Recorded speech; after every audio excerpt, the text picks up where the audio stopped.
So we need plans. Number 6, deadly sin. You're afraid. Very afraid. We're all afraid. We're afraid of what's going to happen tomorrow, what the market may bring. By the way, just to assuage your fear a little bit, I think if you can make it through this winter, I think next spring is going to be a very happy surprise for you. I think we're going to start seeing things coming together next spring. We're about as bottomed out as I think we can get, and I think we're going to start climbing, and I think we're going to see it in February and March. It's my personal opinion. We'll see. But the bottom line is you're afraid. And I've heard this from agents over and over and over again. New agents, experienced agents. First off, why do we work with buyers as opposed to sellers? Instant gratification. She said instant gratification. We generally don't work with as many sellers as we do buyers because listing presentations tend to scare us. We're intimidated. Yeah, not you, Diane.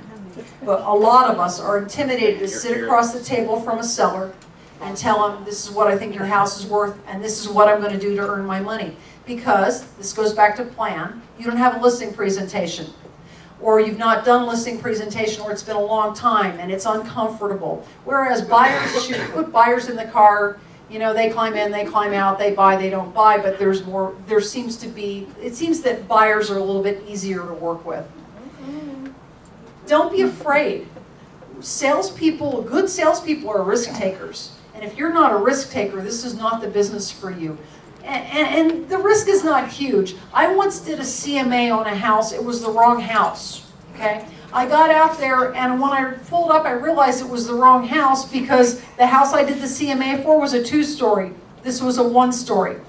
Well, what am I going to do? I'm there, right? So then I walked in and made a complete ass of myself because I said, I know I asked you specifically on the phone, was it a 1-story or 2-story? I know you said it was a 1-story, but your tax record said it was a 2-story, so I did the CMA on the 2-story.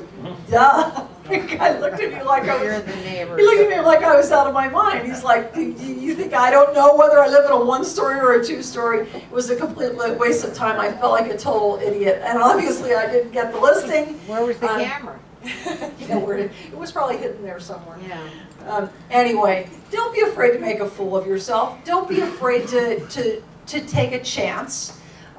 Even when it comes to things you're not quite sure about, when you're not quite sure of legalities, it's better to say, I'll find out, and we can usually fix anything that you screw up, provided you don't do it maliciously.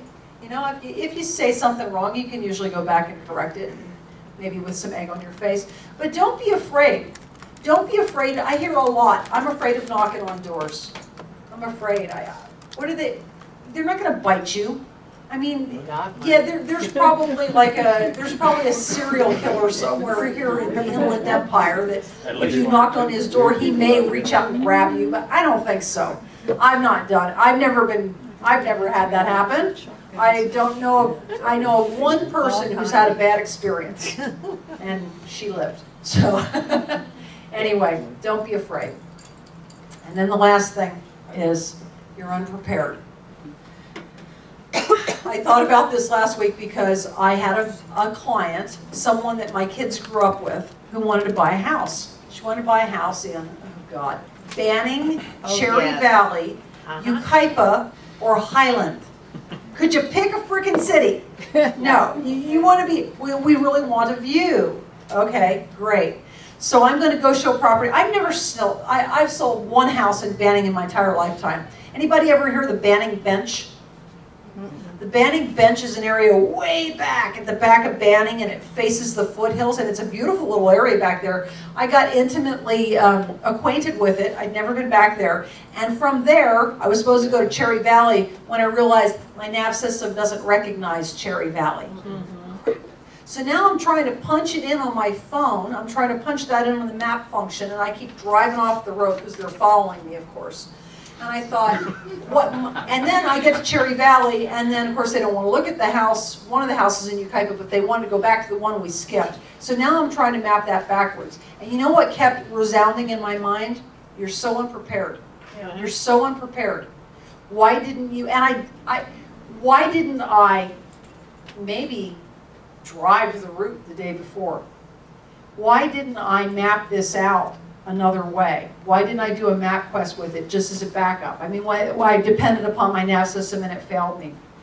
I started pulling up properties because I was pressed for time. And you guys know this. I started pulling up properties the night before at a 10 o'clock appointment. I started pulling up properties around 4 for them.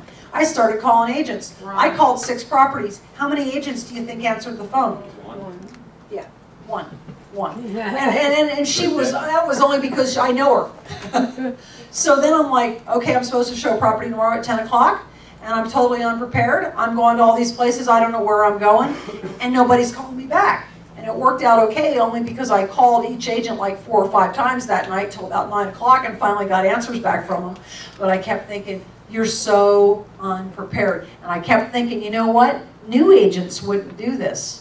Because new agents sit down and they go, oh, okay, I better drive that route the day before because I want to, because they're more concerned about being prepared. The older you are in the business, the less prepared you get and the more you fly by the seat of your pants, right? Amen. Yeah, which is a bad, bad thing. So how prepared are you? It used to be when I went on a listing presentation, I would go out the day before, I would walk through all the comps, I would go take a picture of the house, I would walk the neighborhood a little bit to get the flavor for it, to get the feel of it. So I'd look over those comps, I'd look over them, I'd look at the tax records on them, I'd spend a lot of time preparing for it, and then I'd get out there and I'd do a great market analysis because I was really prepared and I really knew the neighborhood and I really knew what was going on. Nowadays, and I'll do the collective we, nowadays, we tend to not do those kinds of things. We depend more on the internet, and we don't do the legwork ahead of time.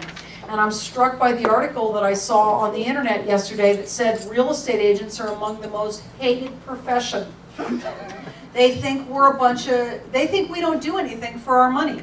They think that we sit around and collect, big paychecks. And you know what, let's face it, some of us are not making a whole lot of money right now, but when the market was hot, my top agent at Prudential was making over $500,000 a year.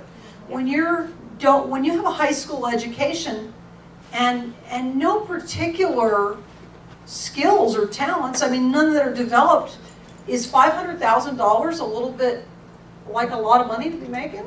Yeah.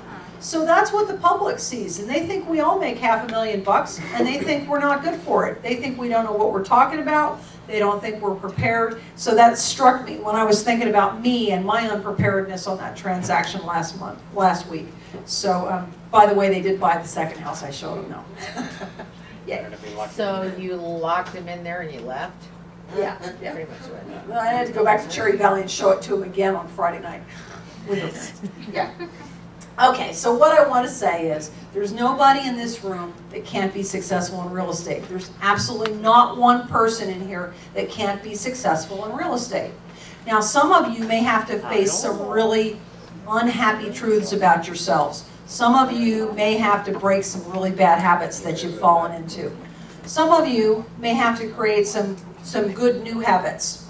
Some of you may have to look at your own expectations and your own work ethic, and you're going to have to make some changes to that. And it struck me that last month I passed out a little card, I think that was last month, and it said on it change. It was a little green card. I haven't seen one on one person's desk. So I guess nobody thinks they have to change. I mean, what's the legal definition of insanity?